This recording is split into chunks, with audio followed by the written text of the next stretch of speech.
laying to the movies. Hey girl, curl up on now with our smooth part.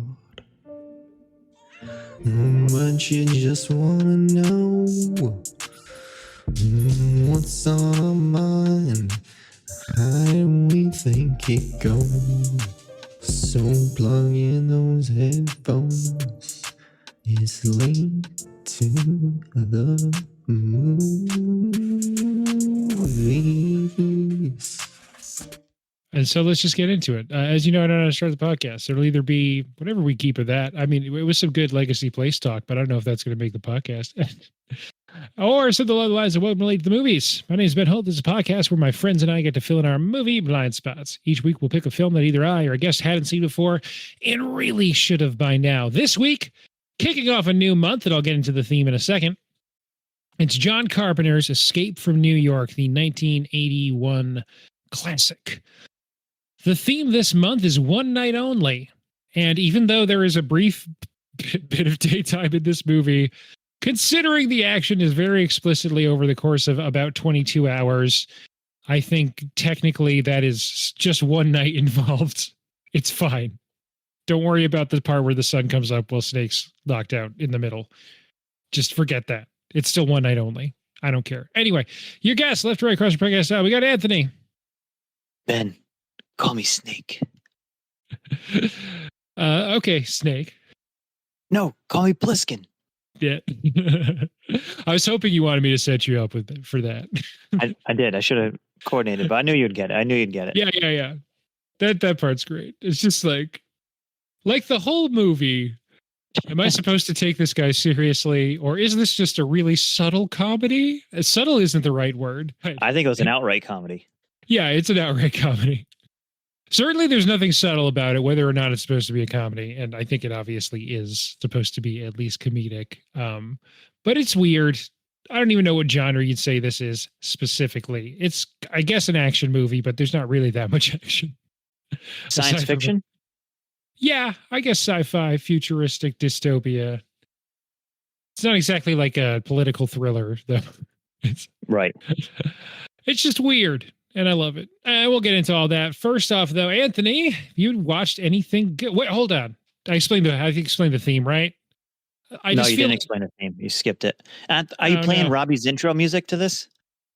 I don't know. I didn't on the episode that I put out since the ladies, but now I'm thinking that was a mistake, and maybe I should go back to Robbie's intro, especially since we're doing night movies, and his is very much like it's a nighttime kind of theme song that he made. It is. So. Yeah, I thought it was very good. Credit to Robbie. Yeah, so if I'm listening well enough when I'm editing this is me telling myself to put that theme song in again. So this themed month is I think more self-explanatory than usual. So that's maybe why I think I didn't need to get into it too much. But it's all movies that take place over the course of a night. In the case of this movie, there's also some daytime, but again, explicitly, Snake has 22 hours to get this job done, or his head will explode. So I'm counting that as one night. And, any excuse to do another Carpenter movie. This will be only the third one we've done after Halloween, after The Thing, now Escape from New York. Wait, sorry, fourth one we've also done They Live. Rest assured, I'm going to try and do a lot of Carpenters kind of forever. So, get used to it. I'm only putting one in every 5 months. So I feel like that's an okay pace. That's fine. Yeah, I think it's fair. Anyway, other movies this month will all be stuff that takes place over the course of one night. And, I just like it. It heightens the atmosphere. When something like this, ostensibly kind of an action movie, when there's actually a ticking clock on someone's life, I feel like, it's a heightening. It's good. I like everything staying contained within not exactly real time, but a condensed time. It's good. Before we get into that, Anthony, have you watched anything good recently? Yeah, I've watched a lot of stuff, but specifically in movies, because I feel like I do too many TV shows, and this is a movie podcast, so I don't want to disappoint you anymore. People do books and video games sometimes too. It's all fair. Yeah, no, I hear you, but a surprisingly pretty funny comedy called Ricky Stenicki on Amazon Prime with John Cena and Zac Efron. So good. So good. I highly recommend. Legitimately funny laughs in it. It's one of the Farrelly brothers, right? Peter Farrelly. Yep. Okay. I think. Rhode Island's own, right? Yep. So I highly recommend that. It was really good. I watched I want to see Dune 2 in theaters, so I watched Dune 1. I thought that was excellent. I thought it's better than the original. Yeah, and that's so but you haven't seen Dune 2 yet? No. Okay. Let me know what you think when you see it, because Is it going to ruin it for me? Oh no, I love Dune 2. Okay. Yeah, I'm gonna try to see Dune it maybe this weekend. If you can get to I mean, it's not super convenient to get to, but if you happen to be in the neighborhood, the IMAX in Providence, I mean, it's kind of worth seeing it in IMAX, just saying. Yeah, no, I believe you on that one. I'll try to get down A there lot to of see worm it, but action, a lot of big worms. really? Oh, nice. It's like Dune though. It was kind of funny watching it because all I was thinking about was Tremors. I'm like, is this Tremors? This is very Tremors to me, but Tremors is very Dune, to be fair, but that's yeah. true. You're not wrong though. It's desert and it's worms, so it makes sense. And then I watched this really stupid movie last night on Amazon Prime called what was it called? The Legacy Murders. It was so dumb. It was about Okay. I don't even know how to explain it, but I don't recommend. If you see that, if you're scrolling through Amazon, need something to watch. It's called something like The Deadly Game, The Legacy Murders. Don't watch it. Do not recommend. Okay. Very stupid. Oh man, I'm so curious for some reason what that is now, even though you said it's really bad. The premise is like it's John Voight, first of all. Dangerous Game, the Legacy movie, the Legacy Murders, yeah. The premise is that they're John Voight plays this really old but very rich pharmaceutical executive who, and then you find out in the movie that he's a direct descendant of H.H. Holmes, who was considered America's first serial killer. Yeah, but yeah. He invents this murder castle in Chicago in the 30s. It's actually Devil in the White City, a book by I think it's Eric White, which is a really good book. But they try to do a spin on this movie about it. It's so stupid, and they have to play this game to escape the house. But John Voight gets electrocuted, but he's kind of still alive, and he's trying to get one of his family members to kill him to continue the legacy. Wicked dumb. I highly don't recommend. The guy blows his heel off, but he can still walk around somehow. It was just too stupid. Yeah, it sounds pretty dumb. The reason I kind of bumped on it is because I feel like I could remember hearing about that movie when it came out a couple years ago, and I'm remembering now why I could remember the name. There's a podcast I was listening to that was making fun of the poster because it's I just put it in our Discord server channel, and it's just a bunch of people like their reflections are on a knife, but it's way too many people, and it just looks pretty silly. It's like very graphic design is my passion. They're trying to make it. It's sort of like I'm assuming that probably reflects the quality of the movie, which would be a pretty bad sign. The acting is pretty bad. I very much believe it. Cool. So it's not all roses on Late to the Movies. That's okay. Totally fair. Oh, you know what I've watched? I went, it was over a week ago. It was a while between recordings, so I'm glad I did actually go to a real life movie theater to see Late Night with the Devil, the new horror movie out of Australia that you maybe have seen ads for. You've maybe seen some controversy for because there's 3 different uses of AI art in it, which I'm not super in favor of. The movie itself, though, really good. It stars David Dastmalchian, who you might not recognize by name, but he's like that guy. He's popped up as, a tertiary or whatever below tertiary is in the background of a bunch of movies. He was actually in the first Dune. He's the Harkonnens mentat, the kind of like evil mental guy that they have that dies when. Okay, well, we don't have to get into it. When Oscar Isaac like bites down in his tooth, he's one of the guys that dies in that room. Yeah. He's in like one scene of The Dark Knight. Right. He's like the cop. He's the cop that gets all weird after the shooting attempt at that funeral. Whatever. I don't give you specifics, but he's not a guy that like gets to cook as the center of a movie too often. This movie is sort of the framing of it is it's like a 70s special episode of like a spotlight episode of some journalistic TV show, and it's on the night that evil took over American TV airwaves. David S. Malshin plays this sort of also ran late night host that's always getting his ass beat in the ratings by Johnny Carson. And in a bid at continued relevancy and just try and save the show and get ahead in the ratings, on Halloween Eve 1977, he's going to bring on a few different like mentalists and someone who claims to be a medium. And the big centerpiece of the episode is going to be he's going to interview this girl who claims to be possessed by the devil.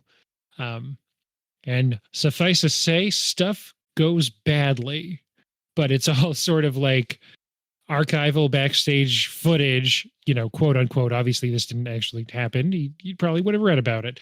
And intercut with like what is ostensibly the tape of that episode of 1970s late night TV. And it's so stylistically dialed in, and the central performance from David S. Malshin's awesome. So highly recommended it. I thought it was super fun.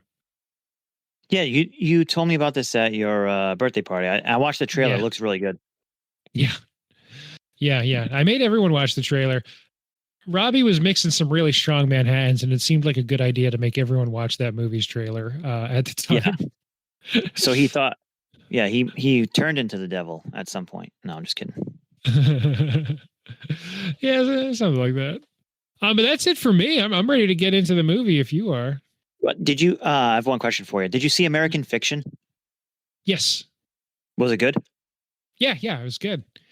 It was one of those movies that's always a fun surprise where I start watching it and realize it's like set in Boston. So that's always fun. Oh, really? Oh, nice. I haven't watched it yet, but I want to see it, but I got to check it out. Yeah, a lot of it's in like the Boston part of it is the time that he spends sort of in just like office buildings. And then most of like the family drama stuff is happening at the family's like nearby beach house, which I'm sure they say where in, I'm assuming, the North Shore they are, but I don't remember specifics on where their beach house is. Yeah. Oh, that's cool. I'll check it out. It's pretty cool. Yeah, it was very well liked in my friend group, that movie, this Oscar season. I thought it was good. I thought all the 10 nominees were good this year. I had American Fiction sort of towards the bottom of that 10, but yeah, I usually there's like 2 or 3 that I'm just like, this sucked. I don't ever want to watch it again. I didn't feel that way about any of them this year. So I don't. In a normal year, I think it probably would have been right in the middle, which is to say, I thought it was good. Yeah, I still got to check out Oppenheimer. I haven't seen it yet, but I know it won the Academy Awards. Oh yeah, I was really hoping for holdovers. I'm glad Devaney won Best Supporting Actress, but yeah, that's we I think we've talked about it before, but another one where it's cool. That one actually a lot more Boston in it, and just generally different prep schools around Massachusetts. All right, Escape from New York. I've seen this movie a bunch of times. I think you had only seen pieces, or not the whole thing all the way through, something like that. I've only seen a couple clips, and then just know the general reference thanks to my many hours spent playing Metal Gear franchise. Yeah, this is one that the Hideo Kojima, who is the main dude, the main creative force behind the Metal Gear games and a bunch of other weird games, loves this movie. And obviously Snake Plissken here in this movie. An all-time iconic performance from Kurt Russell. We'll get into all that. But first off, do you want to give us a 1-minute plot summary? Yeah, let's do it. Go for it. All right. In a dystopian depiction of New York, as a prison colony in 1988. The president's plane goes down as he finds himself trapped by a rogue warlord called the Duke. Only one man can rescue him. Solid Snake. Herb Brooks. Snake Plissken, a war hero turned criminal. If Snake can rescue the president, he'll be presidentially pardoned for his past crimes. Snake is captured by the Duke and must fight his champion to escape. Very Bloodsport style. Two other vagrants, Brain and Maggie, use the distraction to try and escape with the president. Snake wins the fight and catches up to Brain and Maggie to try and also escape with them. A chase ensues with the Duke and his henchmen. Finally, they make it to the containment wall. And do you believe in miracles? Yes! The president helps Snake escape by shooting the Duke. Snake walks away a free man to bandstand boogie. Not to start at the end, but I love the ending of this movie. It's really, really good. Very much in keeping with not just Snake's character that's been built throughout the movie, but also I like the best John Carpenter movies all have similar endings where it's something that's sort of just like, we have our main hero and he's kind of just like, fuck all of this. Yeah. He's the best character. And I agree with you. The ending is it's the best part of the movie is the ending. Yeah. It's so good. Bandstand Boogie's playing and he switches out the tapes. No, but Kurt Russell, I feel like this whole movie, Kurt Russell just like, yeah, I'll think about it. I thought about it. I'll do it. I'll kill you now. I'll kill you later. Let me think about it some more. So, who wrote this?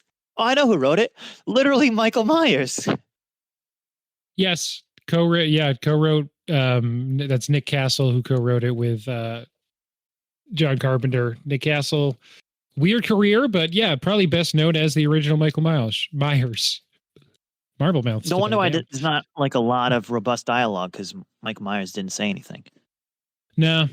Yeah, that's why Kurt Russell just keeps like stabbing people against the door and then sort of tilting his head without saying anything. Yeah, exactly. I feel like Kurt Russell is doing an impersonation of Christian Bale as Batman. I wonder if it's the same touchstone because what he's doing is Clint Eastwood in spaghetti westerns. And, opposite Lee Van Cleef, who plays the police commissioner, and Lee Van Cleef also played Angel Eyes. That the character's name in the few dollars Good, more in the Dollars trilogy. Yeah, opposite Clint Eastwood. So that's obviously an intentional thing that Kurt Russell is doing, and right. It's really good. It's phenomenal, but but yeah, not a lot of words. Not a lot of words. A lot of laissez-faire type of like, who's the president? Fuck the president. Yeah, he doesn't care. Yeah, that is a problem. So I should say this with this watch through. If it sounds like I have good insight throughout this episode, which would be a rare thing. It's only because this time I watched the movie with the commentary on, which was John Carpenter and Kurt Russell. They do commentaries on pretty much all of the ones of Carpenter's that Russell stars in. And it's always just like two friends hanging out. So I like listening to them, but I hadn't listened to this one before. And you talking about the cast reminded me of that because they're extremely complimentary of everyone else in it. And not that this is a big part, but what Kurt Russell credits with sort of setting the tone for the whole movie is the guy that plays Romero, who just has like, kind of has like zombie face makeup and big hair. Yeah, he looks a little bit like Bowie in Labyrinth. Yes. Yeah. He's small and weird, and I guess he's kind of like second in command for the Duke. Who, by the way, is Isaac Hayes. Very just good stuff. And yeah, and Ernest Borgnine just kind of being happy. That's the thing. Like, look at the cast for a $6 million movie. Like you already said, Lee Van Cleef, Harry Dean Stanton, a legend, right? Adrienne Barbeau, Isaac Hayes, Shaft. You have Donald Pleasence, who is Blofeld in one of the. I mean, he's a legendary career, but I remember him as Blofeld, and I think You Only Live Twice or something like that.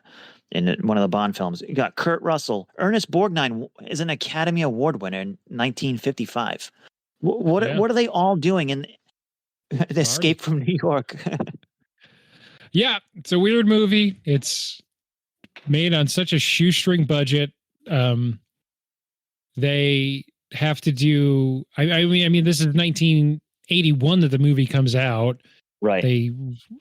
And so if you look at the special effects that are there, it's extremely analog, low tech stuff. And it looks great. It's a lot of matte paintings. Some of the helicopter shots are real. Some are toy helicopters or animated helicopters. And I think the best example of their sort of ingenuity that I guess having a low budget forces you to maybe do something like this. The shot of New York when Kurt Russell's in the glider and he's looking through his monitors down at New York. That shot that's sort of like a neon green wire mesh of all the buildings. Yeah. That's literally just a bunch of cardboard boxes painted black that then had like lime green Carpenter tape or whatever it was sort of around the edges of each of the buildings. And then they just shot it like that. Oh, no way. Yeah. There's no computer, CGI in this thing. Because again, it's, a whole, 15 years before Toy Story, a little less actually. Yeah.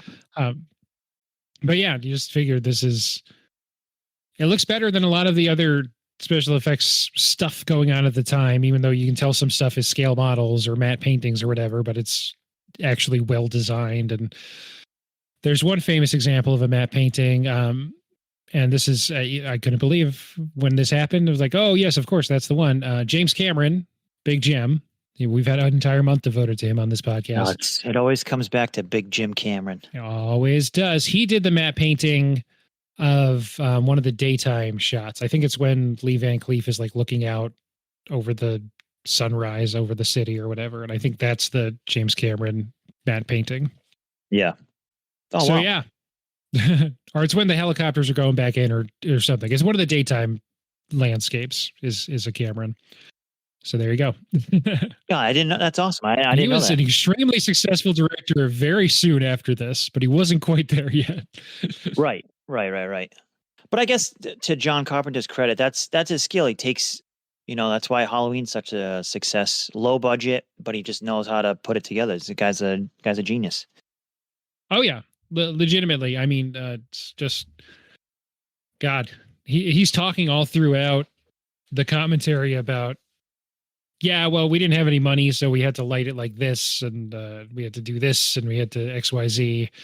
And Kurt Russell, who has also directed movies, is like the one who has to keep bringing up, yeah, and then like every other action movie or video game has copied this forever. No one had actually made things that looked like this before. The kind of low blue light to represent nighttime kind of stuff. I mean, it's all shot at night, but it's still all lit. Right. The sort of, mental hurdle that they're doing to have it be lit, but still the audience understands that it's nighttime. Nothing really looked like this before.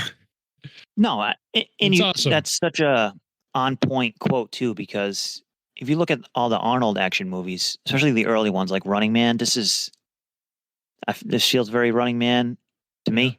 It also felt a lot like The Warriors. Yeah. A lot of scrappy dudes with bandanas. Yeah.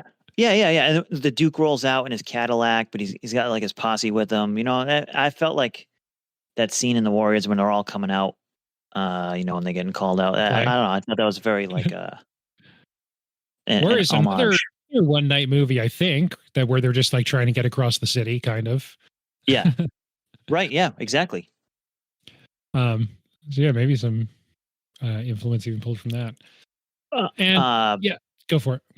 But to your point though, on the special effects and whatnot, I think this movie's great. It would be cool to see a remake of it in a more special effect CG type of way. Because even at the end, when Maggie's shooting at the Duke in the car, she has a 357 Magnum with that ridiculous scope on it, but there's no recoil whatsoever. Like, it'd be cool to, you know what I mean, just to have maybe a remake of it. I think it would be successful, but she's so mad that she's not flinching at all. yeah, she had that adrenaline. She just got that adrenaline, exactly. Brain is dead. Poor Brain. Love Harry Dean Stanton. He's in Alien, so this is not our first Harry Dean Stanton. And I'm sure during the Alien episode, that was early, so I feel like I probably went long on, look at all these awesome movies Harry Dean Stanton's in. I'm assuming I probably did that. Yeah, I just love it so much.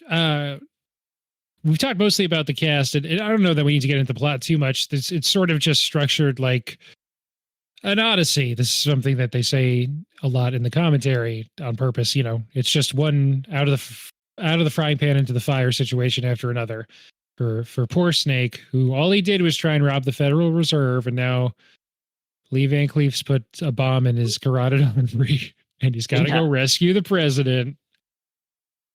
And yeah, it's just good stuff, and it's great world building. And before I forget, I was talking about how good the lighting is. Dean Cundey was the director of photography on this thing.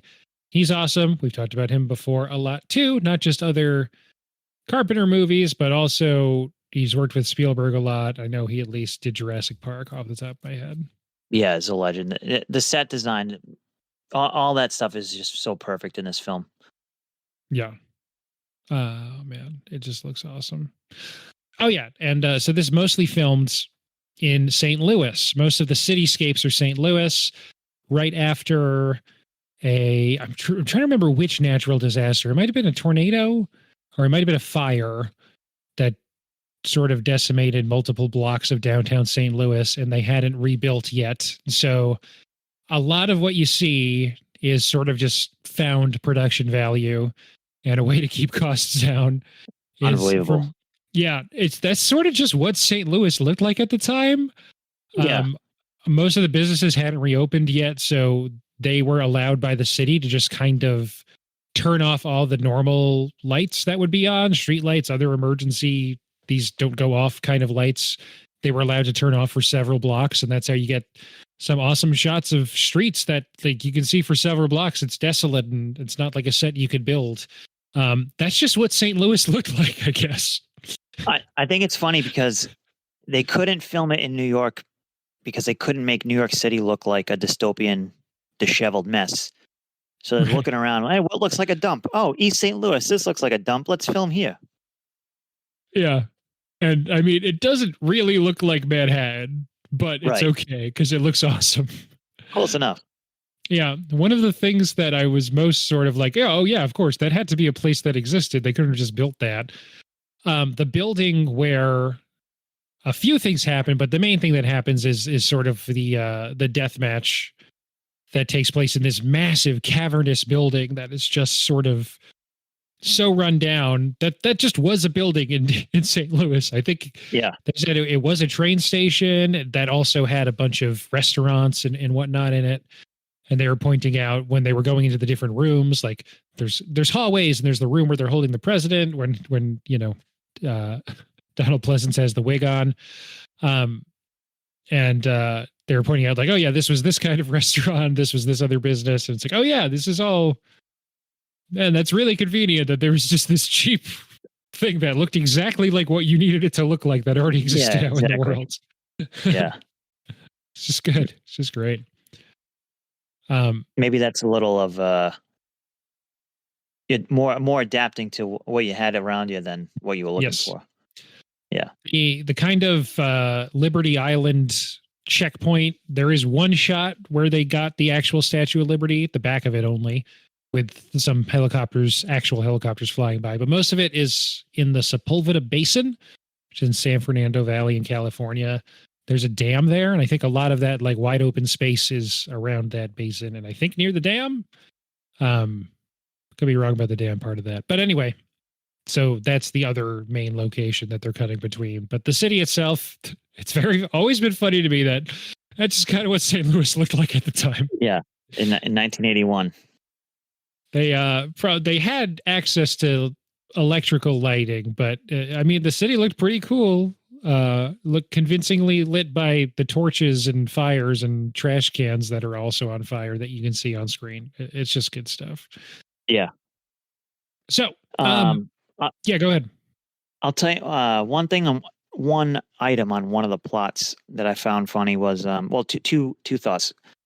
One, if Harry Ford was flying that plane, it would have never been hijacked. First of all, no Air Force One's getting hijacked with Harry Ford on it.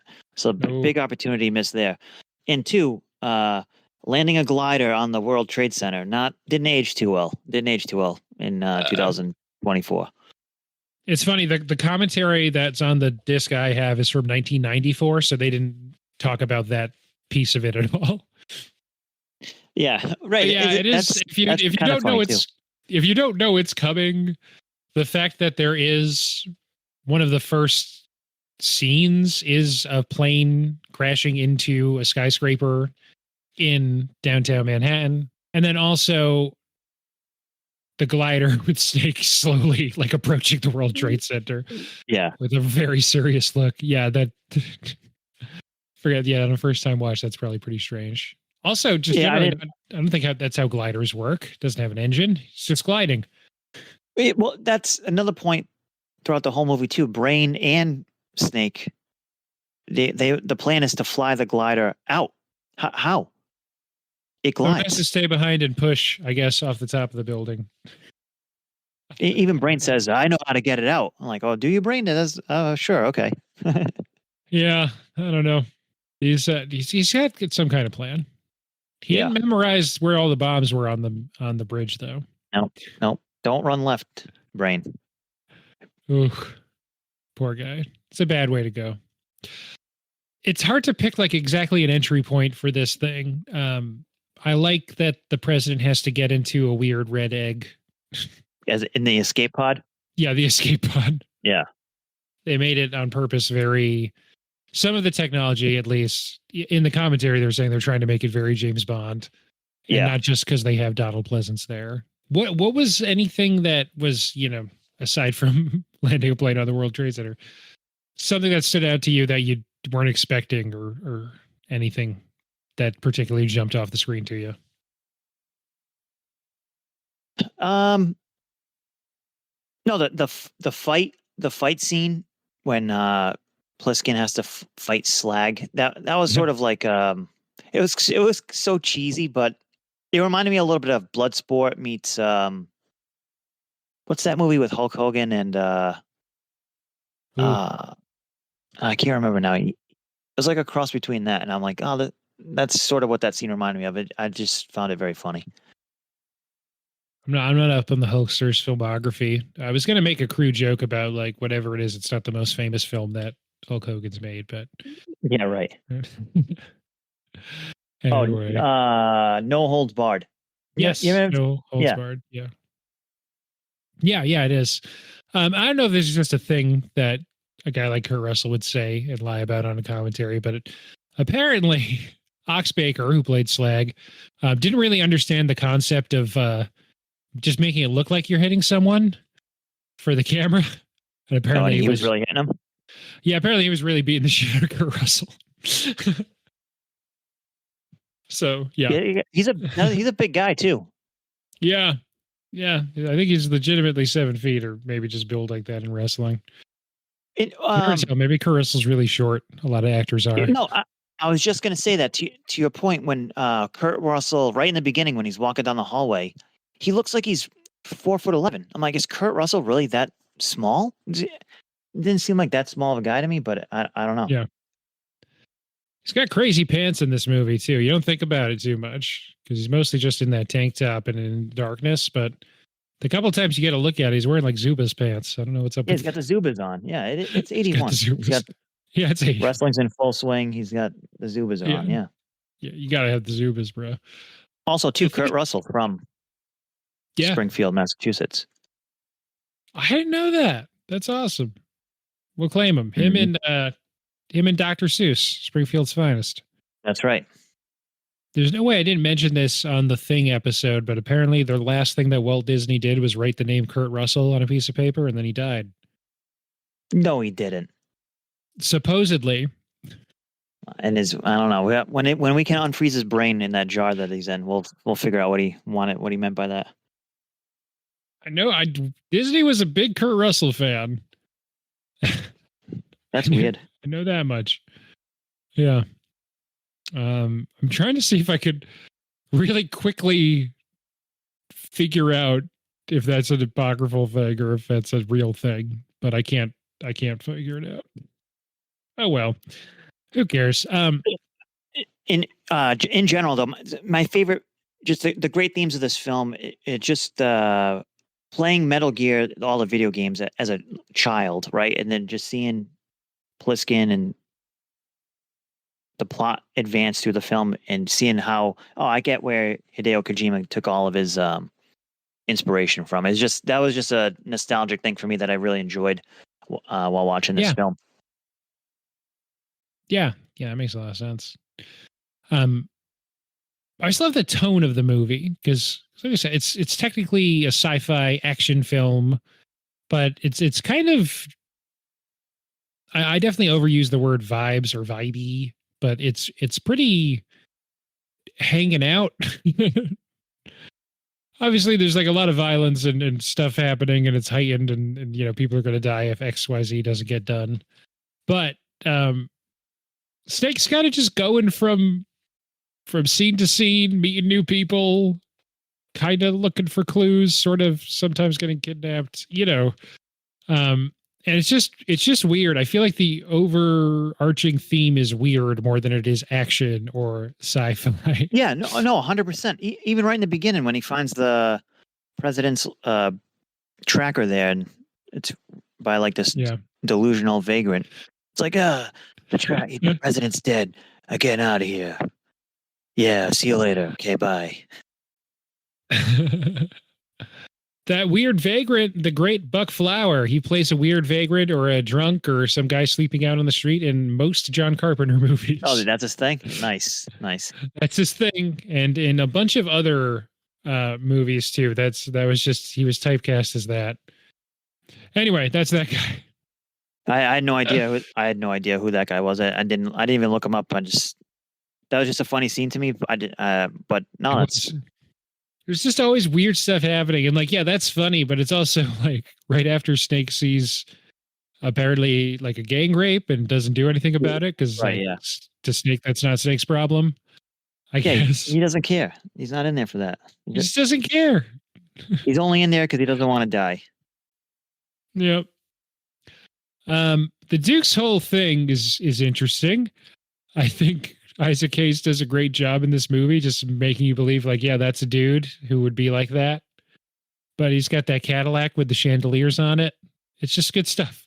That car is the best. That car and all the Jeeps at the end, the 1981 Jeeps.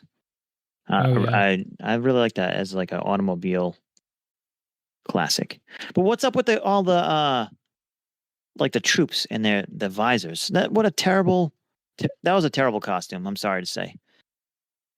There's one part, I think maybe it's also in that Jim Cameron matte painting scene that I mentioned before, where there's a bunch of guys who look like extras and warriors that are waving in the helicopters. And then you see when they're going to grab I think it's when they go to grab the briefcase. And a bunch of the theoretically highly trained operatives that are jumping out of the helicopter, a bunch of them stumble and fall down. and I think Carpenter says they couldn't see shit out of those visors. Yeah, it's pitch black. No wonder why. They're wearing like blast shields. Yeah. Those costumes looked crazy. And they do mention a few times that those guys are wearing like weirdly baggy uniforms. They don't look intimidating. It's almost like he's making, that was like a rejected idea for what the stormtroopers were going to look like in the movie Spaceballs. Yeah, for real. And I mean, obviously there's a lot of healthy distrust in government and cynicism about authority. Yeah. baked into the core of this movie. That I don't know if that was actually on purpose. Let's make all these guys look dumb. I think that's just like what they had, and they didn't have the money to go back to the drawing board on those costumes. No, maybe. I totally agree with you. I think they try to make a political point about maybe nuclear Armageddon, because I think that's the point of the movie. The president has a nuclear deal or something like that on the cassette tape. Yeah, some kind of MacGuffin that's gonna, it's even the summary that I'm, scanning as needed. It's just refers to it as a cassette tape that contains information about nuclear fusion, intended to be an international peace offering. Yeah, what are the actual specifics of that? Who knows? Who knows? What do the Soviets and the Chinese need to know about nuclear fusion? It's all on this 90-minute cassette tape. Yep. And I guess it's, theoretically, here's all the information we have, and we're not keeping any of it to ourselves, so we could all be on the same level playing field. Right. And its function in this movie is just to be a MacGuffin. Yeah. Carpenter being such a staunch genre guy, he even mentions, it's just a MacGuffin. It's don't think about it too hard. Yeah, just a plot point. Exactly. I like a lot of the characters that they don't get a lot of time, and they don't necessarily do anything that you would want to hang out with these people, or that would dissuade you that they're probably all a bit insane, psychopaths, sociopaths at least. But the people who end up in Cabby's cab going across the bridge, you care about what happens to them. Yeah, they've had endearing moments. I don't think. I think Cabby's a very likable character. I think Maggie and the Brain are very likable characters. They sort of redeem themselves. Yeah. They just want to get out of New York. They're not really exactly. I think they're just like Snake. Yeah. I don't think Snake would be personally offended if any of them screwed him over to get out. Right. He would get it. he would probably kill him. Yeah. They all know the score. Right. I do like Adrienne Barbeau in this, and I feel like she's such a strange presence. This is in the short period that she was married to John Carpenter. This is the second movie they've made together after The Fog, which came out the year before. She's an even more central figure in that one. And that movie's also really weird, but for different reasons. Just kind of like that one is all vibes. Sort of nothing happens. It's kind of an ensemble piece. Adrienne Barbeau plays a DJ that broadcasts from a lighthouse. And because she's in the lighthouse, she can see when the fog's coming in. And there's murderous ghosts of leper pirates that come in on the fog and start killing people. Nice. Yeah. Like you do. She's also in Swamp Thing. This movie's better, though. Yes. I like Swamp Thing. That was a good movie. Just a weird vibe. Not in a bad way, but in a way that really fits this movie. Because I feel like she has such like a severe look. Yeah. And exactly. But it's 1981, and she's so young looking. Yeah, absolutely. Still making appearances at cons and stuff because she is in a lot of like nerd culture touchstones. Yeah, so it makes she's sense. The voice of someone, right? For a long time. Good question. You provided the voice of Catwoman in the DC animated universe. Yep, that's it. There you go. Jamie Lee Curtis has an uncredited role as the narrator, speaking of doing voices in this one. Another John Carpenter classic. Yeah. She's also really good playing at the time against type, also in The Fog. She's also in The Fog. Oh, geez. Yeah, The Fog's weird. It's not as good as it's not top tier Carpenter for me, but it's also like better than most movies. It's still like a solid Carpenter movie, which, as I've said on this podcast a lot of times, might be my favorite director. So Is he still alive? Is he still alive? He's still alive. He just hasn't worked in like a decade. He's got to make. He's I got to should make a say, comeback. he hasn't directed a movie in a decade. He has still done the soundtracks and the score for each of the last 3 Halloween movies. He did the score for all of them. No, still getting paid. Yes, that's all he cares about. He just wants to get paid for people to remake his movies with him as a token producer credit. So he gets a check and he wants to play Xbox. He talks about Xbox a lot. He's also a big Milwaukee Bucks fan. Nice. I don't know why, but he back when I was like on Twitter, it was always sad when the Celtics were playing the Bucks in the playoffs and he was rooting against the Celtics. It's like, that's my guy. This doesn't feel right to be rooting against him. Anyway, what's your do you have a favorite quote from this movie? I think this movie's very quotable. I gotta say, when he corrects Hawk, Lee Van Cleef, when he like finally calls him Steak and he says the name's Plissken. It's just so weird and dumb, and you're like, I guess that's a burn. Why not? I like. How about you? I like when Hawk says, "You gonna kill me, Snake?" And Snake just says, "Not now. I'm too tired. Maybe later." It's really good. And right in the beginning, when he's flying in, and Hawk is telling him, once you're in there, you're on your own. Oh, you mean I can't count on you? No. Good. And as the glider's coming into New York. Those guys are the best. He's the best action hero of all time. Yeah.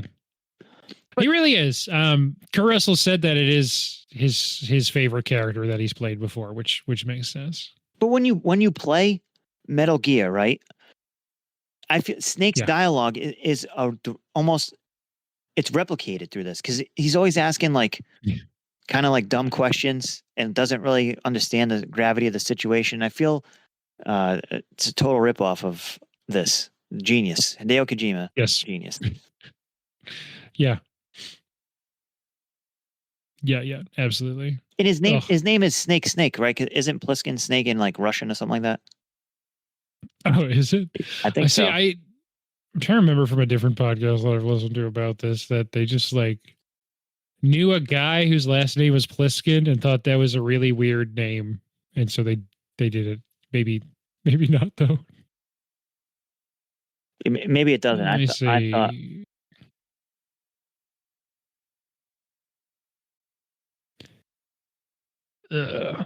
You'd figure on the Snake Plissken Wikipedia article, it would have told me.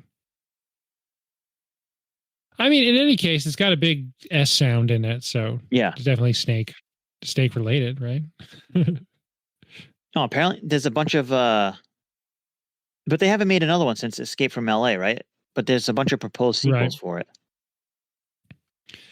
Yeah, I mean, you can keep escaping from anything, really. Do you think you're going to go on and watch Escape from LA? I would check it out if I had the opportunity. Yeah, but you know what? I feel like these movies have become.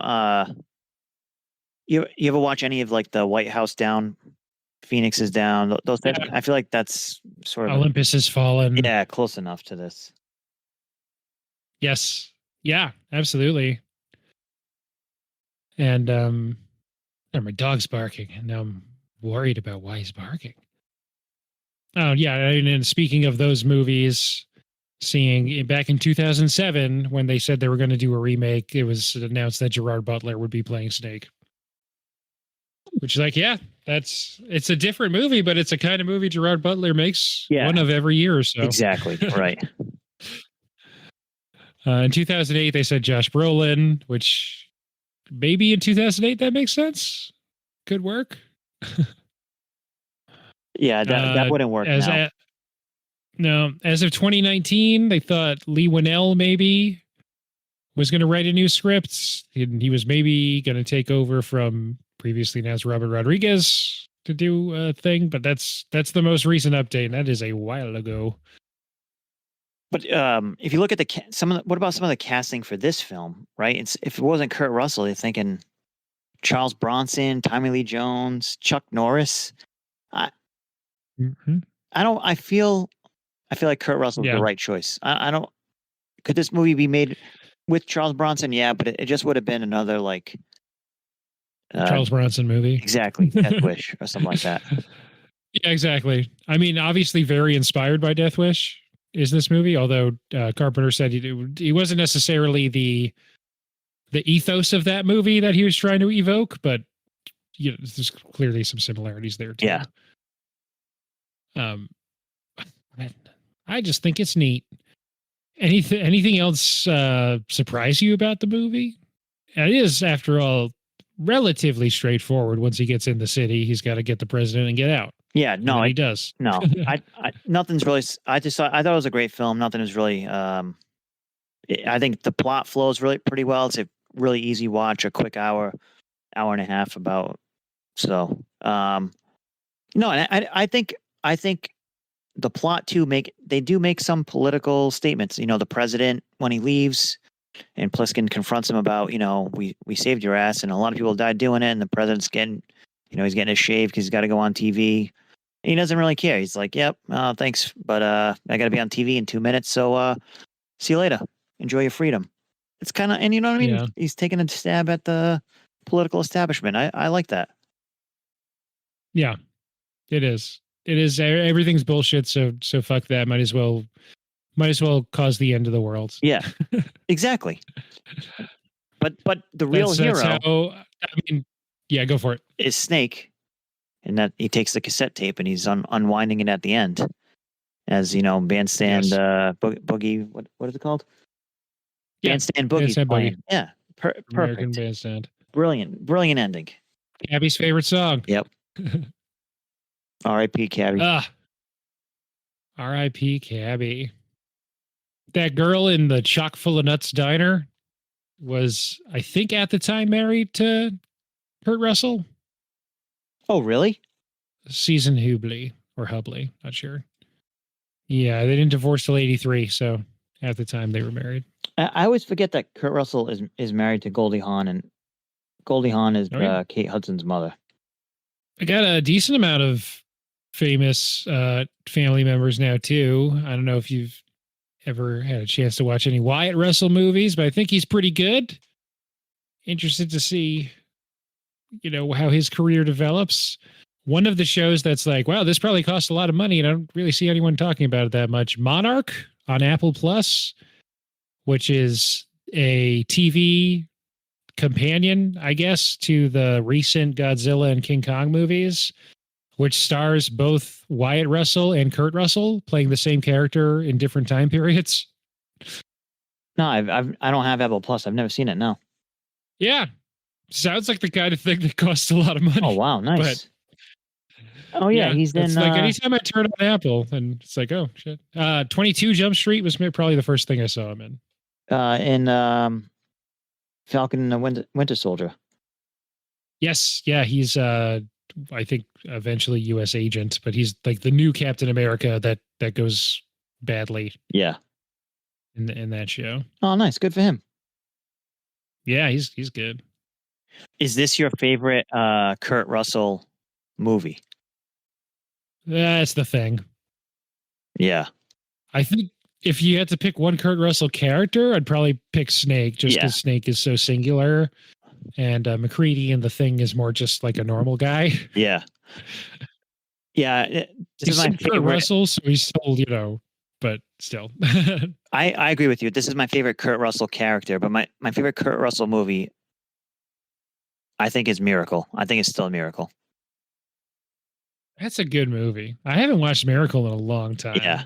But it's a good movie. Him as Herb Brooks is when he's getting all of them to skate as not part of their college team, but as part of they play for the USA, right? That's such a great scene. I think he does a great job as Herb Brooks. I like Kurt Russell a lot. He's had a good run. He's gotten to do some cool stuff, I think. Yeah. Oh, great career. Great career. Okay. Let's get into ratings. On a scale of 0.5 to 5, on any scale you're choosing aside from stars, what would you give 1981's John Carpenter classic Escape from New York? This is a good one. An obvious one would be eye patches, but I'm gonna give this movie five Duke Cadillacs out of 5. It's a really good Cadillac. You can't. I feel like I wanted to go eye patch, but that's. I feel like that was too. That was the easy way out. I'll go with 5 out of 5 gliders ominously approaching skyscrapers in Manhattan. Nice. I like that one.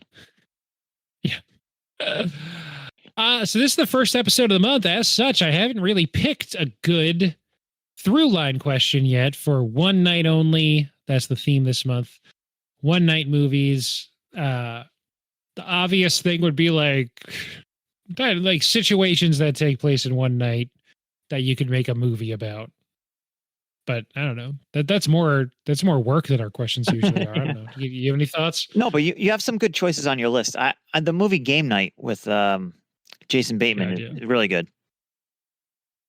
Yeah, so I'll say, what would you want?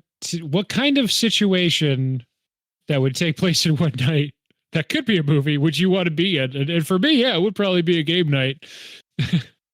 Well, for me, I agree. It would be a game night unless the game is the dangerous game, Legacy of Murders, where we'd have to kill everybody to survive. Yeah. Not only that, but you got to spend time with Jon Voight. So exactly, yeah, it's a lose-lose situation. But if I was I'll say that's it. If I was an ex-special forces, badass dude like Kurt Russell is, or Snake Plissken, maybe being trapped in New York for one night isn't so bad after all. He's a survivor. He just knows how to get stuff done. I agree. Yeah. Okay, we'll go with that. See how that question develops over the course of the month. Yeah, I love it. You get the sort of nascent, newborn version of it, but I think it's still fine. So it would be. My answer is game night or post-apocalyptic end of world, one night only. Provided that you are a highly trained special forces operative. Correct. Understood. Thanks so much for being on this episode. This is fun. A good way to spend a Friday night. I love this movie. I love this movie too. Thanks for having me, and thanks for letting me. Thanks for forcing me to watch it for the podcast. I really appreciate that. That's what it's here for. Exactly. If you want to find our stuff, it's on Linktree, linktr.ee/late to the movies. Thanks, Anthony. Thanks, Craig. And I think that just about does it. See ya. Good night. Thanks, Anthony.